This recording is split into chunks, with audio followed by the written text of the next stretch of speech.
Je passe mes journées sur le sofa. Le but m'attend sur le sofa. On est posé en dev dans le sofa. Bonjour à toutes, bonjour à tous, et bienvenue dans ce 4e épisode du Sofa. Hein, je dis pas de conneries, je crois. Ça fait un moment qu'on n'a pas enregistré, je suis toujours avec Amélien. À la régulière. À la régulière, yo. Et donc c'est parti pour ce 4e épisode. Et bah, vous l'avez vu dans le titre, on va parler notamment de Nino. Du coronavirus. Du coronavirus, c'est vrai. De Nino en tout cas, qui d'ailleurs, par rapport au quoi, bah, j'en parlerai plus tard pour Nino, mais de Yuzma, qui a sorti son projet en même temps que Laylo, et petit disclaimer, du coup on parle pas de Laylo dans cet épisode, bien qu'on nous l'ait demandé, absolument pas, mais parce qu'on fera un espèce de gros sofa dans quelques mois après, pour digérer un peu le projet de Laylo, avec sûrement quelques invités, on vous tiendra au courant de toute façon. Mais l'album est cool. L'album est cool. Voilà, fin du sofa. Et puis de toute façon, quand vous écoutez le Sofa, logiquement dans les jours à venir, il y a un article sur Trinity qui sort, donc de toute façon voilà. Donc voilà, Yuzma, puis on parlera aussi du film de Varnish, Les Contes du Cockatoo. Et puis je pensais pas que tu le prononcerais bien. Et t'as vu un peu. Et puis on verra après du coup où tout ça nous mène, et puis s'il y a d'autres sujets qui viennent se greffer à l'émission, vous le verrez dans le titre de toute manière. Amélien, on commence ? Bah après cette introduction si longue. Si longue, c'est vrai. Ouais, faut se remettre en jambes. Yuzma, du coup. Yes. Bah du coup, son projet, il est sorti il y a... Le 28 février. Ouais, t'es tellement précis. Et ouais, donc du coup, bah c'est toi qui m'as fait un peu de forcing au début pour que je l'écoute. Donc forcément, je l'ai pas écouté tout de suite. Et après, du coup, forcément, j'ai écouté, et parce que du coup, on a dit qu'on allait enregistrer dessus, donc c'était quand même mieux de l'écouter avant d'en parler. Et en fait, très bonne surprise, parce que je connaissais pas du tout le personnage, j'avais juste vu passer une interview de Click, où j'avais vu qu'il avait une tête bandée, j'ai fait ok, je vais pas dire stylé, mais genre, je me dis ok, atypique, tu vois. Tu sais que justement, je me posais la question il y a peut-être un mois, c'est comment vont faire les rappeurs masqués au fur et à mesure. Le masque chirurgical typique de cette période dans laquelle on enregistre, il est déjà pris par Kekra. Enfin, c'est pas vraiment des masques chirurgicaux, mais on s'est compris. Oui, il a tous les masques. C'est vrai. T'as TK qui a le masque de V. Je me suis dit, mais comment vont faire les rappeurs masqués? Et t'as Yuzma qui débarque avec son bandage autour du crâne. C'est sympathique. C'est mieux que la cagoule de Calage Criminel. Oui, voilà. Et puis Boy, du coup, ils sont déjà deux à l'avoir. Bah, c'est vrai que j'avais déjà vu un tweet de gens qui disaient justement que ça doit faire des sales traces de bronzage. C'est vrai. Il y a un autre mec qui a une cagoule, c'est un mec qui était sur le remix de Christian Estrosi, d'Infinite. C'est président, je crois, ou millionnaire. De toute façon, il y en a de plus en plus. Millionnaire, je crois. Ouais, millionnaire. Ouais. Mais il y a tellement... Enfin bref, tout ça pour dire que son projet est très cool, puis il y a vraiment un truc un peu de...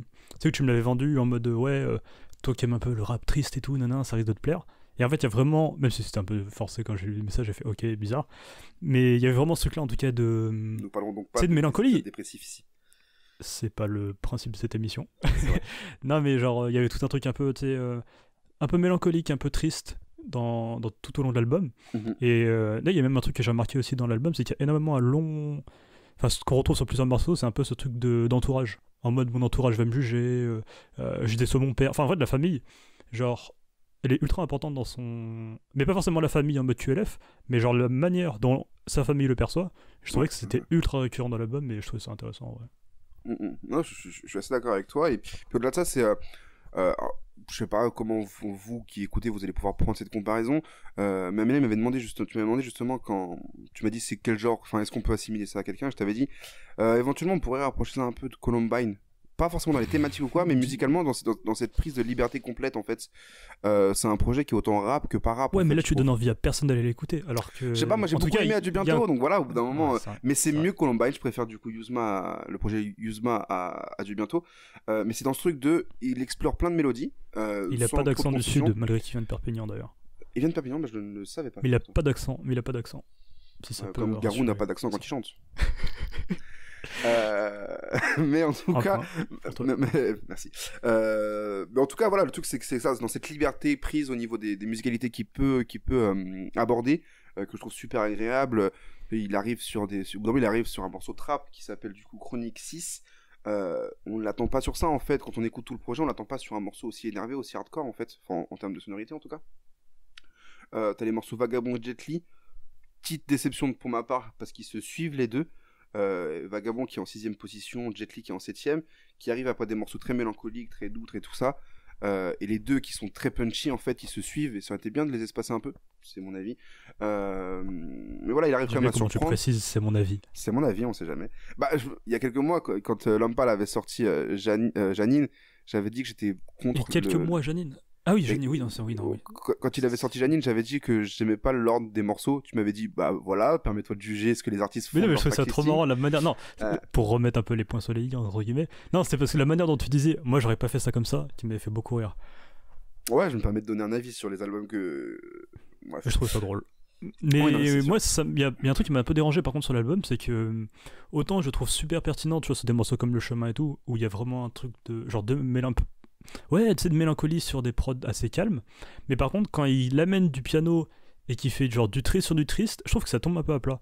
Et je trouve que tu perds un peu toute la force musicale, mélodique et tout. Parce que, je pense que ta comparaison avec Columbine, surtout parce que c'est mélodique, plus que parce que ça ressemble à du rap de lycéen.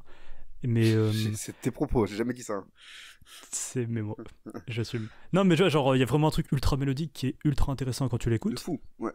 Et je trouve que justement, c'est trop bien sur des morceaux comme Le Chemin, qui est le meilleur exemple. Mais par contre, dès que c'est du triste sur du triste, je sais pas, c'est chiant en fait. L'exemple typique, c'est le morceau qui s'appelle épisode 3, Les Mains Libres. Donc moi, Yuzma, je le connaissais pas avant, je l'ai vraiment découvert sur ce projet. Donc s'il s'appelle épisode 3, Les Mains Libres, je suppose qu'il avait une série de morceaux ou je ne sais quoi. Et j'ai appris. Bien renseigné, toi. Ouais, tout à fait. J'ai appris que Les Mains Libres, c'était un morceau qui avait un peu tourné sur TikTok. C'est un peu ce qui a donné un peu de buzz à Yuzma. J'étais pas sur TikTok à l'époque, donc j'ai pas pu voir, mais c'est ce que j'ai du coup appris dans l'interview de Click. Effectivement, il y a j'ai eu pas mal de TikTok après qui reprenaient le morceau Les Mains Libres. Et c'est typiquement ce morceau-là, en fait, qui est sur un piano, c'est un piano-voix. Et en fait, il y a une surenchère en fait de la tristesse qui me parle pas forcément en fait.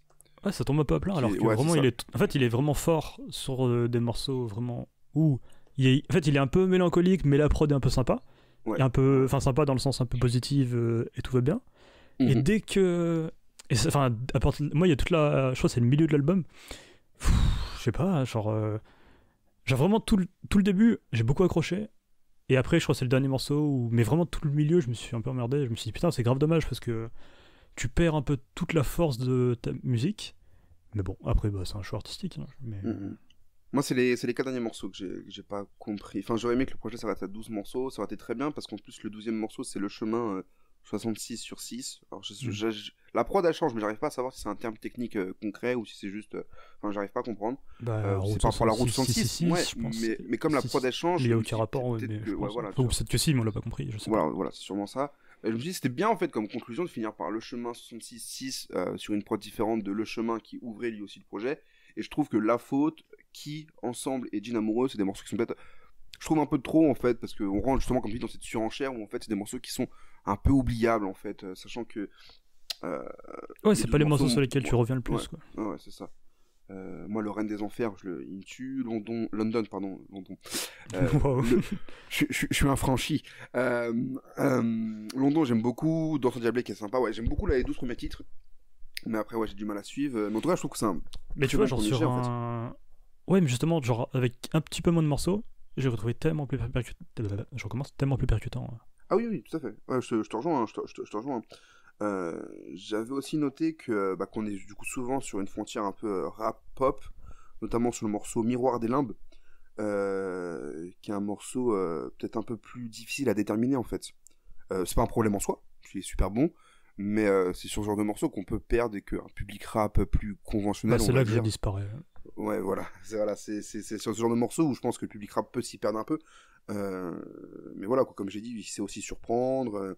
Il a de grands élans mélodieux aussi, sur Dans son Diablé par exemple.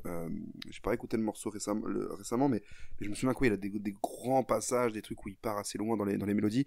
Un bel album, je trouve, qui est sorti du coup le même jour que Trinity. Ce qui fait qu'on a eu un jour dédié du coup à la tristesse amoureuse et tout ce qui va avec. Et c'était ces deux albums qui, entre guillemets, qui peuvent bien se compléter en fait. Je trouve qu'ils vont bien ensemble. Enfin, le fait qu'ils sortent le même jour, c'est un hasard du calendrier, mais ça nous a fait un beau vendredi 28 février. Voilà. Nickel, on passe à la suite. Voilà. Non, mais pour moi c'est bon. Voilà, écoutez Yuzma, très bon projet. Ou en tout cas les 12 premiers titres et les 16. Faites votre. Après, ce qui est cool avec Spotify, c'est que tu peux vraiment choisir ce que tu écoutes. Ouais, genre tu fais tes likes, après t'écoutes juste cela. Mais en fait, en tout cas, ouais, s'il faut vraiment remettre une couche. C'est vraiment sur les mélodies où il est vraiment très très très très fort. Et bonne découverte pour un premier projet en tout cas. Ouais, tout à fait. Tu voulais, toi, nous parler du film de Varnish, Les Contes de du Cocatou, pardon. Ah, tu vois, deuxième fois, j'ai raté. Vas-y, écoute, je te laisse la parole. Ouais, donc du coup, il y a Varnish qui a sorti du coup son film qui était déjà présent dans quelques festivals, je crois. Et du coup, là, il est sorti du coup officiellement sur YouTube. Et du coup, Varnish, on le connaît essentiellement. Je te coupe 2 minutes. C'est qu'il a sorti du coup la bande originale du film. Qui s'appelle du coup Métronome, Pole Dance Twist Amazon. Tapez Varnish et allez le voir. Exactement, c'est une pochette avec un vasque qui est, je sais pas, bref, en tout cas une main qui sort sur une pochette rose zébrée bizarre qui est super jolie d'ailleurs. Voilà, je te laisse reprendre pour le film. C'est vrai qu'elle sait. Non, donc je disais pour ceux qui voient pas qui c'est Varnish, parce que Varnish la piscine, c'est pas le nom qui tu fais. C'est vrai. Il était nominé dans les beatmakers de l'année pour les 7 Awards, notamment par rapport à Makala. Toujours la promo. Qu'est-ce que tu fais fort? C'est mon domaine, écoute. C'est remarqué. Non, enfin bref, genre, du coup, Varnish, pour ceux qui voient pas, c'était lui qui est derrière toutes les prods de Makala. Donc Makala, rappeur suisse, et il avait sorti un ou deux projets solo, je crois. Enfin, il y avait eu Le Royeur qui tue, mais avant, il y en avait eu un dont le nom m'échappe. Je crois que c'était Gun Love Fiction. J'en vois deux sur. Enfin, il avait fait les prods de Gun Love Fiction. Là, je viens de voir qu'il a Escape, FR Prélude et Bubble. Ouais, c'était des. Je sais pas si c'est des projets ou si c'est des singles. Mais en tout cas, Le Royeur qui tue en 2009 qui était très chaud. Ouais, c'était une sorte de petit film musical et tout. Et là, du coup, il a fait son film à lui. Waouh, quelle transition. Et ultra intéressant. Enfin, c'est très intéressant parce que du coup, c'est un peu des mecs qui font un peu leur truc à part. Et c'est très américanisé dans le sens où c'est plus inspiré par du coup les Tyler, les Neptunes, donc tout ce qui est Pharrell, la musique de Pharrell et tout. Et là, du coup, il a sorti son film. Et je trouve ça super cool que du coup, le réalisateur du film s'occupe aussi de la BO. Et parce que du coup, toutes les scènes, elles sont un peu entrecoupées de clips et de musique. Et même s'il y a des effets un peu bizarres, il y a un truc un peu volontairement cheap, avec des gros regards caméra. Puis il y a des... Je sais pas, ouais, c'est un peu burlesque, on va dire. C'est un peu bizarre comme mot, mais tu sais, il y a un côté un peu... où tu sais pas comment l'aborder, tu le regardes et tu fais... Ok, je sais pas ce que je viens de voir, mais c'était sympa en fait. Ouais. Et en vrai, c'est même... Je sais pas, c'est impossible à résumer en vrai.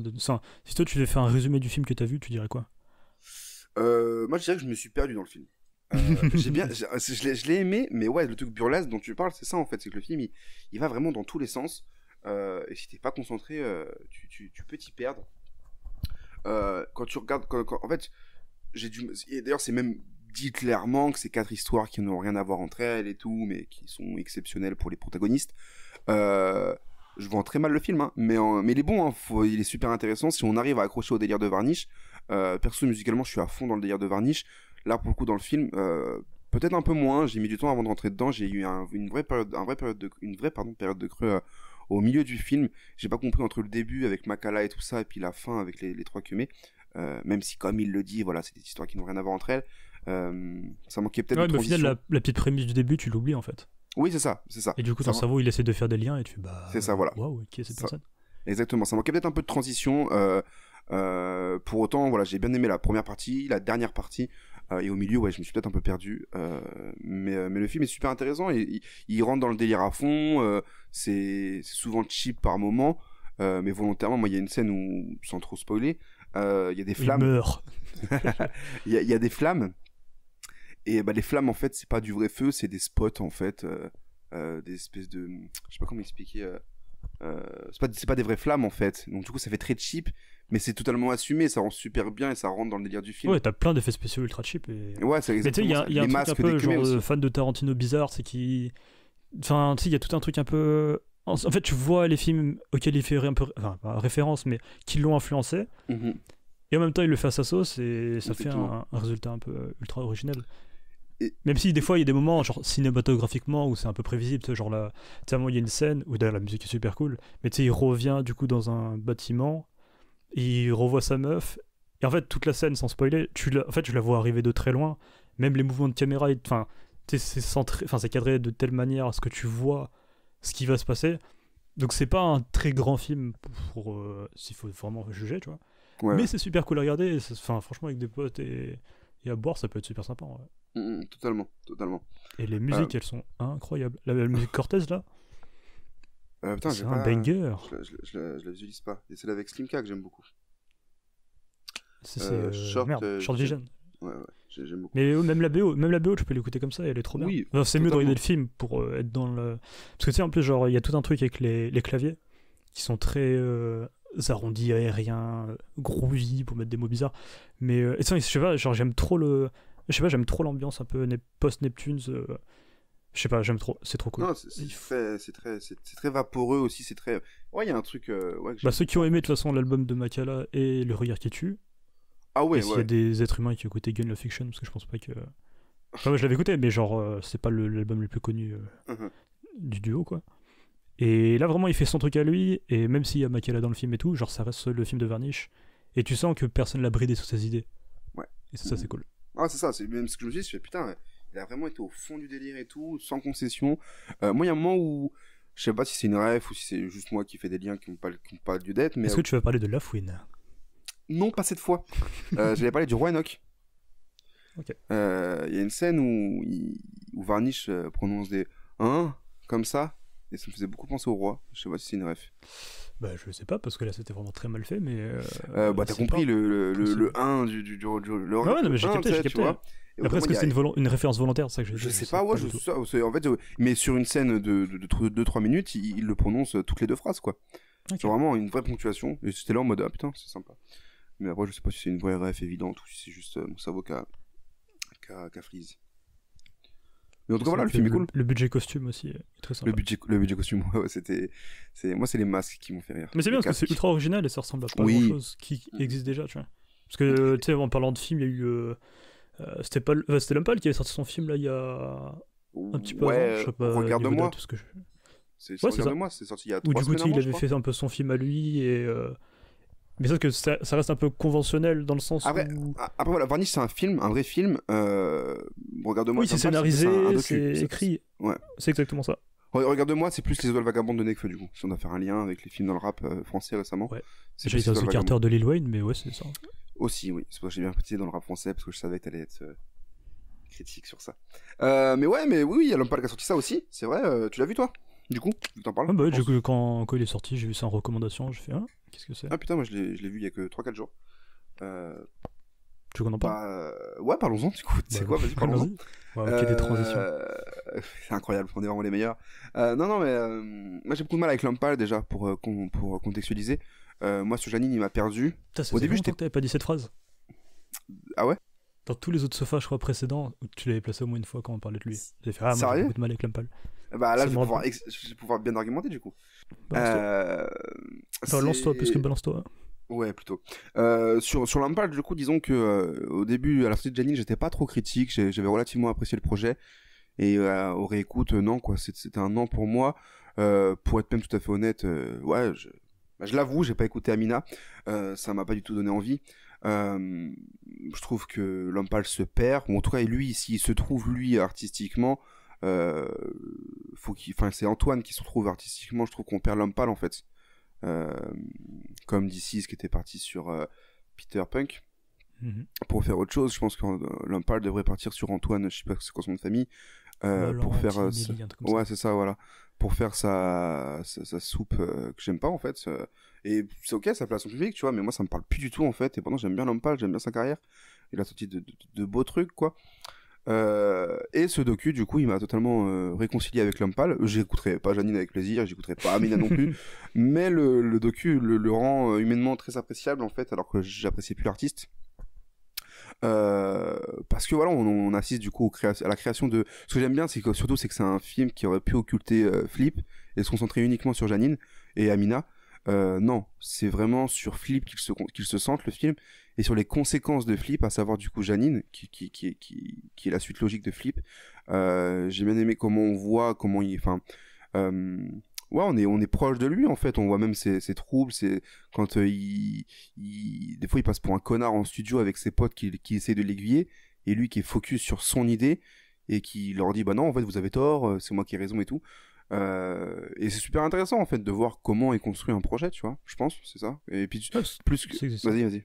Non, j'ai juste sûr que c'était justement intéressant, tu te sens un peu dans l'intimité des rappeurs, tu vois. Ouais, parce que du coup t'es vraiment dans des sessions studio et tu dis ok ça se passe comme ça. Et c'est vraiment super cool. Après, tu vois que du coup, il est un peu ultra borné, en mode je sais ce que je veux. Et enfin, l'avis des autres est cool, mais mon avis est important. Ouais. Et en fait, ça l'humanise. Genre, parce que souvent, en tant que consommateur, bah, du coup, on a la musique quand elle est sur les plateformes, tu vois. Et tout le processus de création, on l'a pas, bah, tu le vois absolument pas en fait. Et là, du coup, c'est un des films un peu intéressant pour ça, où justement, tu vois un peu le côté humain en fait de la création. Puis moi, bah, pour faire le lien, pour faire la comparaison du coup avec peut-être Nekfeu, parce que finalement c'est quand même le même principe, les deux films, il est beaucoup mieux que Les Étoiles Vagabondes. Au Japon, quoi. Ouais, il est beaucoup mieux que Les Étoiles Vagabondes. Il est parti à sans Montpellier. budget, quoi. Il est beaucoup mieux que Les Étoiles Vagabondes, parce que dans Les Étoiles Vagabondes, en fait, ça semble en tout cas par moments assez scénarisé. Nekfeu qui fait la voix off, ça peut, voilà, ça. Nekfeu qui fait la voix off, ça rajoute à ce truc scénarisé. Là, c'est le cadreur de l'homme pâle qui raconte. On est en janvier, l'homme pâle m'appelle pour aller avec lui en Afrique du Sud pour tourner le clip de je sais plus quel clip. Et tu le fais bien. Ouais, mec, bah disons que j'ai appris le film par cœur en fait, on peut le dire. Et l'homme pâle apparaît sur des petits extraits où en fait on l'entend parler, bah logiquement en fait, mais c'est pas lui qui fait la voix off en fait.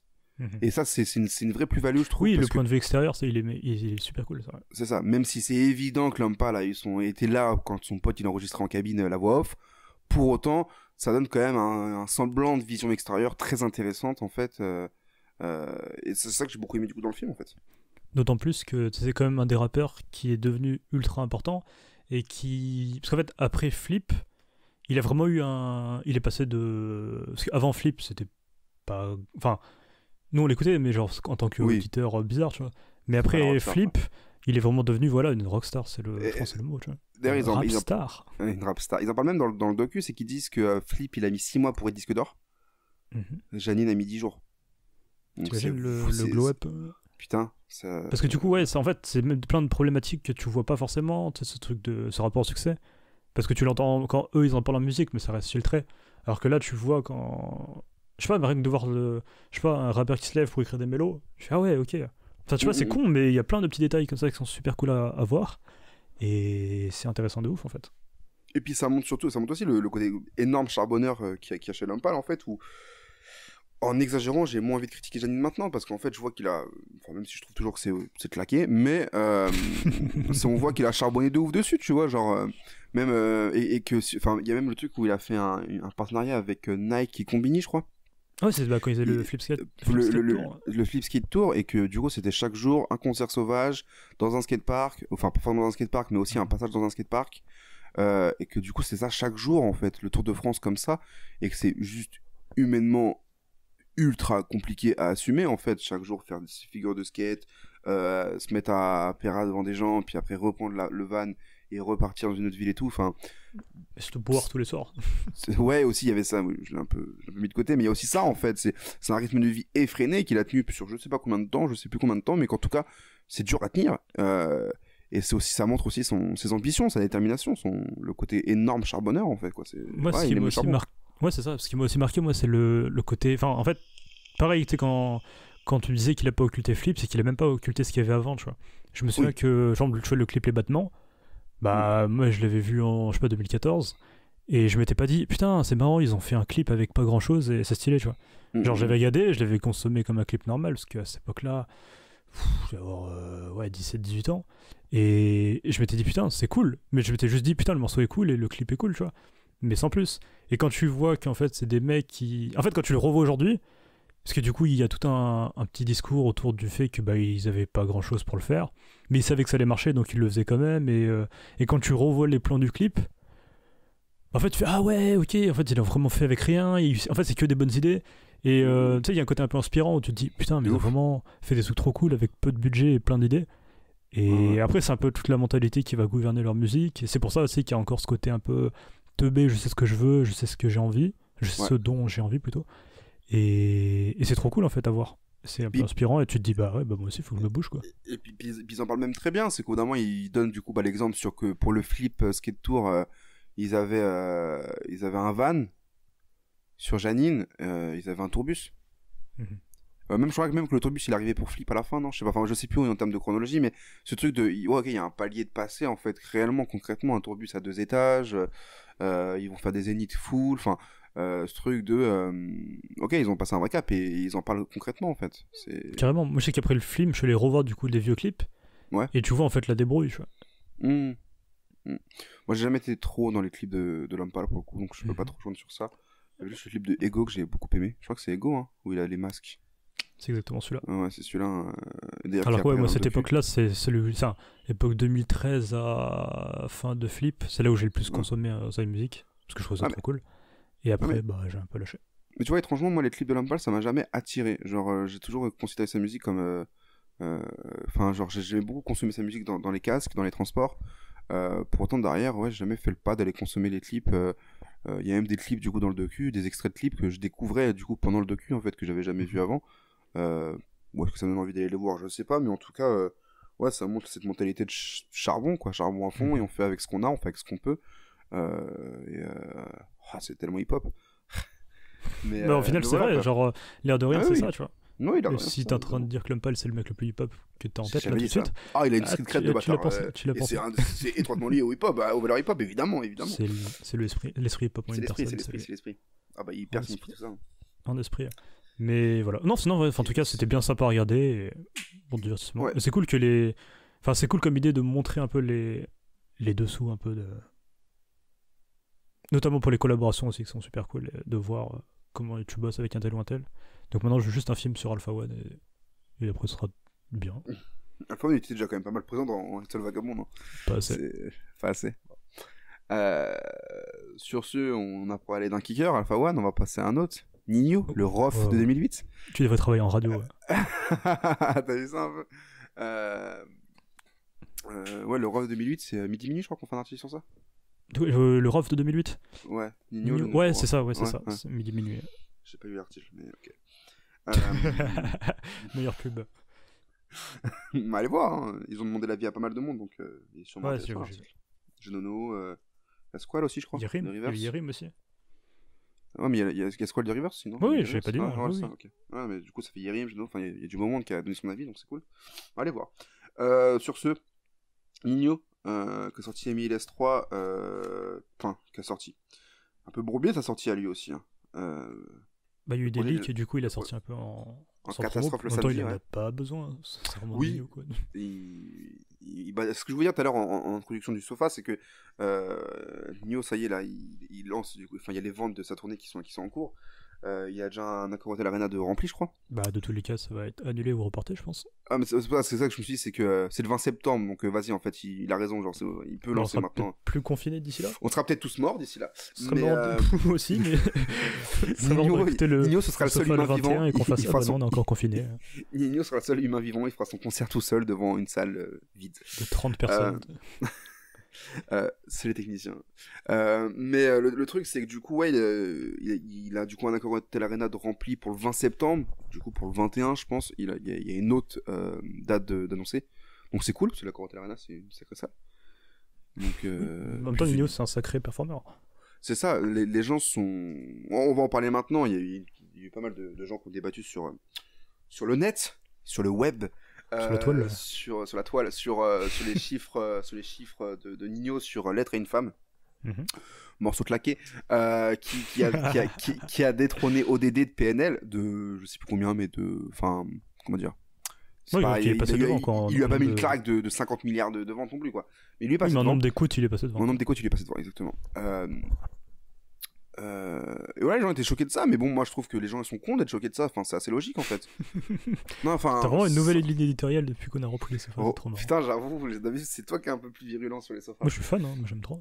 Non, mais les gens sont teubés, genre c'est Nino, enfin ça choque vraiment des. Enfin, du coup, visiblement, oui, j'ai ma réponse, mais ça choque vraiment des gens que Nino soit. En fait, je pense que ce qui a choqué, déjà il y a un peu de ça, parce que PNL c'est quand même un très grand groupe, mais en fait ce qui choque c'est que ODD il y avait vraiment eu tout un truc de sortie incroyable, c'est le retour, post dans la légende, enfin tout se passe bien, énorme clip, et sauf que là en plus on parle vraiment sur les plateformes, et il y a un autre truc qui va pas aussi dans ce truc là, c'est que L'être à une femme, c'est même pas le meilleur morceau de Nino. Tu vois, si Nino il avait sorti à l'époque, tu vois, même enfin, j'ai pas que c'est le meilleur morceau de Nino, mais tu vois, un morceau comme La Puissance ou Mamacita, tu dis, ah, en même temps, c'est un tube. Alors que là, L'être à une femme, c'est même pas un tube, et du coup, bah, il y a un truc un peu. Bah, c'est bizarre, il a dû acheter des streams à foison. Ouais. Et au final, c'est ça qui choque, je pense. Mais après, si tu regardes bien, c'est un morceau banal de Nino en fait. Et je trouve que, après de ce que j'ai vu en tout cas sur internet, c'est qu'il y a un public relativement féminin, on va dire. C'est un morceau banal de rap des années 2000. Enfin, le morceau il a rien, genre. Il a rien. Ouais, c'est ça. Mais en tout cas, bah si, il est quand même ultra mélodique. Et genre, enfin vraiment, sur la mélodie, il est très sympa. Oui, mais c'est pas un grand morceau de rap, quoi. Ouais. C'est un morceau sympa. Mais pour autant, enfin, attention, je suis pas en train de dire. Enfin, si, je dis qu'il est claqué, mais par contre, je comprends pourquoi il marche. C'est par dire il est claqué. Oui, je peux plus changer d'avis. Je couperai ça au montage. Mais je comprends pourquoi il marche, en fait. Enfin, son succès, il est ultra logique, en fait. C'est que déjà, ça une partie là, c'est une lettre à une femme. Donc déjà, t'as tout le public féminin qui s'empare du morceau, en fait. Ça touche une partie du public féminin, comme d'ailleurs, enfin. Faut rater aussi la langue de bois, ou je sais pas comment on peut appeler ça, mais ouais, chez des queumés, ils ont poncé le son, mon frère. Enfin, sûrement. Ils sont à fond dessus, tu vois. Il y a pas que 11 500 000. Ouais, c'est pas que des femmes, en fait, faut arrêter. Femmes, pardon. Il y a aussi des queumés qui ont kiffé le son. Et mais en vrai, le pire, c'est que j'ai écouté le son après, justement, un peu le shitstorm qu'il y a eu, et je me suis dit, mais en fait, c'est normal. Genre, c'est normal, parce que le son, il est très. Enfin, textuellement, il est banal. Pour un Nino, c'est pas monstrueux. Mais en même temps, c'est Nino, et quand c'est un Nino, enfin, il est pas reconnu pour une plume incroyable, même si MLS 1 et 2 c'était cool, tu vois, mais c'est pas non plus un grand lyriciste et tout, mais le son est très cool en fait, le son s'écoute bien, il y a une petite mélo qui est. Enfin, je comprends pas pourquoi ça choque, enfin, en fait, je comprends pourquoi ça choque, genre, je suis pas non plus débile, mais c'est un peu de l'énergie gâchée pour rien, quoi. Ouais, bien sûr. Bon, je suis pas d'accord avec toi sur le fait qu'il s'écoute bien. Mais après, c'est subjectif, moi je l'aime pas en tout cas. Bah, je l'ai pas réécouté beaucoup de fois, enfin j'ai dû l'écouter 2 fois, mais ça, c'est sympa. Genre, je m'attendais à bien pire en fait. Oui, par contre, oui. Ça, oui, par contre, oui. Mais après, par contre, oui, c'est sûr que même si on prend ça en tant que morceau rap d'amour un peu, même Nino il a déjà fait mieux, tu vois. Oui. Genre, tu prends Dis-moi que tu m'aimes sur MLS2, bah c'était déjà mieux que ça. Genre, c'est même pas un très grand morceau de Nino, ce que je veux dire, tu vois. Mais d'ailleurs, Dis-moi que tu m'aimes, là il sort en 2020, il aurait fait. Non, je crois que c'est sur le volume 1, pas volume 2. Oui. Je crois que c'est le volume 1. Ouais, si, c'est MLS 1. Ouais, 1, ok, ouais, je sais pas. Si, c'est le. Mais ce que je veux dire par là, c'est que Dis-moi que tu m'aimes, il sort là en 2020, il aurait fait les mêmes chiffres que L'être à une femme en fait. Et oui, ils auraient été moins choqués. Je sais pas s'ils auraient été aussi choqués, je sais pas. Je crois que c'est justement, c'est un squal qui disait justement qu'il y a tout le temps de plus en plus d'auditeurs. Oui, ouais. Et encore plus sur les plateformes, mais du coup, c'est normal en fait que il tape plusieurs millions de. Il disait aussi un truc intéressant, c'est que dans les pays nordiques, c'est un peu, enfin ça stagne en fait, dans la mesure où toute la population ou presque a adopté les plateformes de streaming. Je crois que c'est du coup Spotify, c'est suédois, je crois, norvégien, je sais plus. Yes, suédois. Suédois. Tidal, ça a aussi été créé là-bas, je crois. Tidal, je sais pas du tout. Je crois qu'il a donné l'exemple de Spotify. Pour moi, c'est que Jay-Z, donc je n'ai aucune idée. Je te rappelle qu'il l'a racheté, hein. C'est voilà, lui qui a arrêté de créer l'appli. Mais le truc, c'est que du coup, dans les pays nordiques, en tout cas, ça y est, ils sont arrivés à un modèle économique au niveau musical sur les plateformes où ok, en fait, c'est adopté. Suédois, apparemment, d'après mes recherches. Ah bah tu vois. Et bon, en France, on n'y est pas encore. Donc en France, on a un step-up à chaque fois. Chaque année, on a plus d'auditeurs, on a plus d'utilisateurs sur les plateformes de streaming, en fait. Donc c'est logique. Et dans 2 ans, L'être une femme va être détrôné par un morceau de Booba, c'est normal, c'est la suite logique. Oui, exactement. Donc les gens sont un peu bêtes. Maintenant, pour parler de... Parlons de l'album. Ouais. T'en as pensé quoi, toi? Bah en fait, déjà, Destin, je l'avais apprécié, et alors que tout le monde disait, ouais, c'est un peu du Nino au moins bien, quoi. S'il y avait un truc un peu de... sans plus, en plus, il y avait eu tout un truc où il avait enregistré l'album en une quinzaine de jours, je crois. Et du coup, c'était pas du grand Nino, mais j'avais trouvé ça cool, tu vois, même... je crois à la sortie, on avait fait un article dessus et tout. Enfin, il y avait vraiment un truc de... L'album est intéressant, c'est cool, tu vois, je sais pas du grand Nino, mais vas-y, ça s'écoute. Et là, par contre, j'ai trouvé ça ultra fade. Autant j'aurais pu défendre Destin, autant MLS3, c'est... Même les tentatives un peu... Enfin, je sais pas, il y a Dame de ramener sans forêt, c'est pas anodin. Et je sais pas, genre, c'est vraiment pas du tout touché. Et c'est un des rares albums... Même le morceau de Damso, je sais pas, il y a vraiment pas eu de fulgurance. Je me suis dit, là, c'est intéressant. Et du coup, très déçu. Je fais rarement ça sur des albums, mais... Oui, non, mais je suis d'accord avec toi, en fait, sur le truc, c'est... Moi, j'avais bien aimé. C'est comme prévu. Où il y a le feat avec Nekfeu. Yes. Ouais, j'ai bien aimé Nino sur ce projet. Comme pas mal de monde, je pense. Puis après, j'ai lâché. Je sais pas ce qu'il a sorti après. Je sais pas forcément. Parce que moi, Nino, c'est pas forcément un artiste qui me parle énormément. MILS, MILS2, c'est pas des projets que j'ai forcément kiffé, que j'ai forcément même écouté. J'ai envie de dire, je crois que MILS2, je l'ai écouté. Le 1, je suis même pas sûr, tu vois. Bref, du coup, Nino, c'est pas forcément mon truc de base. J'ai bien aimé comme prévu. Destin, je peux le défendre. Moi, un peu comme toi. Genre, c'est pas du grand Nino, mais je peux le défendre, tu vois. Il y avait des bons morceaux. Même le avec Joe, il était trop bien. Hein. Ouais, mais de ouf. Super cool. Moi, de ouf. Enfin, je réécoute souvent des morceaux de Destin, tu vois. C'est le projet entier, non, mais des morceaux, ouais. Maintenant, MILS3. Très fade. Je me suis ennuyé, en fait, vraiment. On avait prévu, du coup, de parler de Nino dans cette émission. Et je savais qu'on enregistrait, du coup, à l'heure où on enregistre. Et j'ai repoussé le plus possible mon écoute du projet. Je l'ai écouté que tout à l'heure, le projet. C'est pas un projet qui m'a donné envie de base. Je pense pas être le public cible d'un Nino, en fait. Enfin, en tout cas, sur un projet comme MILS, en fait. Je vais le préférer sur un album, construit comme un album, tu vois. La preuve en est, quoi. J'ai pas écouté MILS 1. Enfin, j'ai pas apprécié, en tout cas, 1, 2, et puis là, le 3. Et comme prévu et Destin, ouais, ça me touche peut-être un peu plus, tu vois. Mais là, je trouve très fade ce projet, en fait. Je trouve très fade, tu t'endors facilement, en fait. C'est un projet de Nino, quoi, en fait. Genre, surtout qu'en fait, pour un Nino, c'est pas assez bon pour un Nino, quoi. En fait. Genre, ouais, c'est Destin en moins bien, alors que Nino, moi j'ai un peu plus écouté, je pense, que toi, du coup, d'après ce que tu me racontes. Et c'est dommage, en fait, parce qu'il peut faire tellement mieux. Donc je pense qu'après, logiquement, il ressortira un album qui sera entre les deux. Donc ce sera pas non plus MILS 1 ou 2. Et en fait, il a un peu une réputation de kicker. Et là, ouais, je sais pas. Oui, mais... Même le morceau qu'il avait fait avec Niro sur Game Over 2, il était... Enfin, et... Ouais. Tu vois, moi j'attendais plus sur ça, tu vois. Ouais, carrément. Puis il y a aussi ce truc où je pense qu'il y a une overdose en fait. Nino, tu l'entends. Il y a ce truc, il y a toujours les mêmes têtes dans tous les projets. T'as du Hush l'Enfoiré, t'as du Jules, t'as du SCH, t'as du Nino. Mais c'est même pas ça qui me choque. Sky éventuellement. Même le fait de l'avoir déjà entendu, ça me choque même pas. C'est parce que si un rappeur tu l'as déjà entendu plus loin, mais il rappe bien, c'est cool. Là, c'est juste qu'en fait, c'est du Nino en plus fade. Moi, c'est là où je voulais en venir, c'est que par exemple, du coup, dans les mecs que j'ai cités, Jules, je vais toujours pouvoir l'écouter. SCH, vas-y, c'est toujours pour moi dans le top 5 des rappeurs actuels. Nino, c'est toujours pareil. Nino, je trouve qu'on se fait quand même pas mal chier. C'est... Même niveau thématique, ça tourne un peu en rond d'ailleurs. Ce truc-là de... Ouais. Tu sais, il y avait ce truc de Nouveau Riche qui s'ennuie. Et là, il te... Enfin, tu sais, le truc de je paye le loyer à ma daronne, je paye ce qu'elle veut et tout. Je crois que ça vient 4, 5, enfin plusieurs fois dans l'album, mais je suis en mode ouais, je parle d'autre chose. Ouais, non, mais c'est ça. C'est malheureux, c'est qu'il tourne en rond, et je pense vraiment qu'il peut faire mieux. Je parle mal sur le projet pour mal parler du projet. C'est que déjà, vraiment, je l'ai pas apprécié, mais surtout que je pense que Nino, il peut faire tellement mieux, en fait. Je suis pas sûr qu'il soit à ses limites, en fait. J'espère pas pour lui, parce que on voit en lui un espoir pour être peut-être l'une des grosses têtes dans les années à suivre, et peut-être même de l'histoire du Peura, je sais pas, bon, voilà. Mais il peut faire tellement mieux, il peut peut-être marquer le mouvement plus concrètement, plus je sais pas, mais je pense qu'il peut faire mieux, en fait, réellement, tu vois. J'attends qu'il fasse mieux. On mérite d'avoir Nino qui fait mieux, en tout cas. Ouais. Mais très déçu. Hein. Mais ouais, après, ça fait un peu conseil de classe, mais c'est vrai qu'il y a un peu un truc de déception du deuxième trimestre. En mode, vas-y, ça fait 2 fois. La première fois, ça passait, c'était Destin. La deuxième fois, c'est maintenant. Mec, surtout avec des pros. En plus, le pire, c'est que les MILS, donc maintenant ils le savent, c'est les meilleurs projets habituellement, tu vois. Et genre le 1 et le 2, ils sont vraiment super cool. Et il y a un peu vraiment cette déception de ah putain de merde. C'est dommage parce que c'est moins bien, tu vois.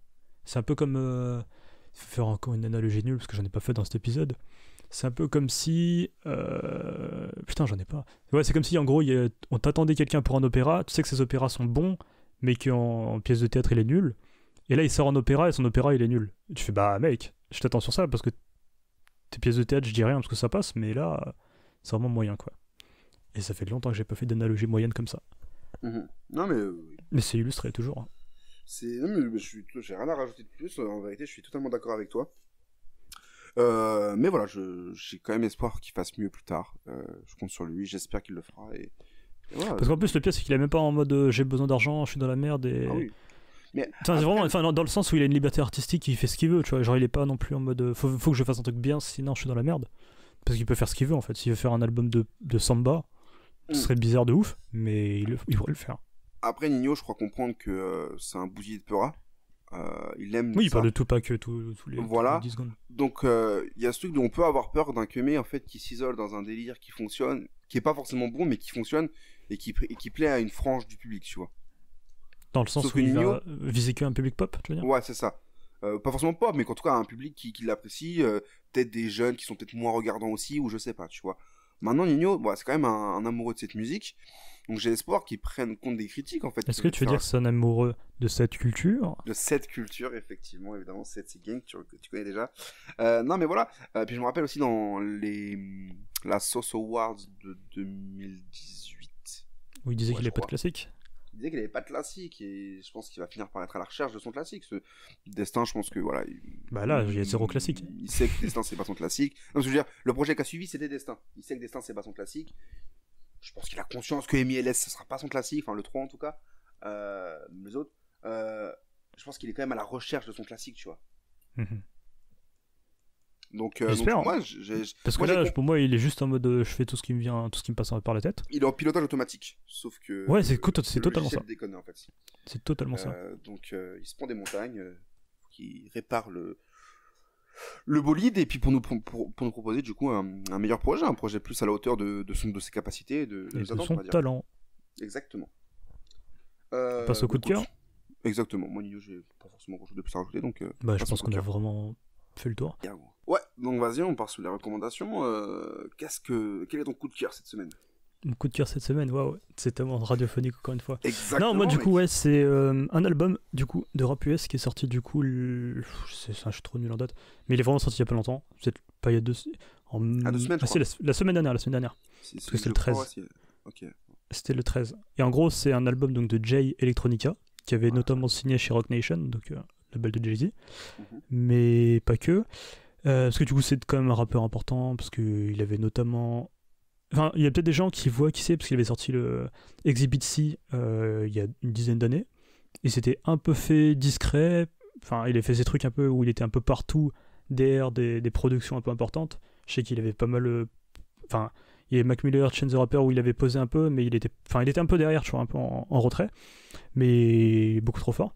Et du coup, là, il a sorti donc A Written Testimony, donc avec du coup Jay-Z qui rappe dessus.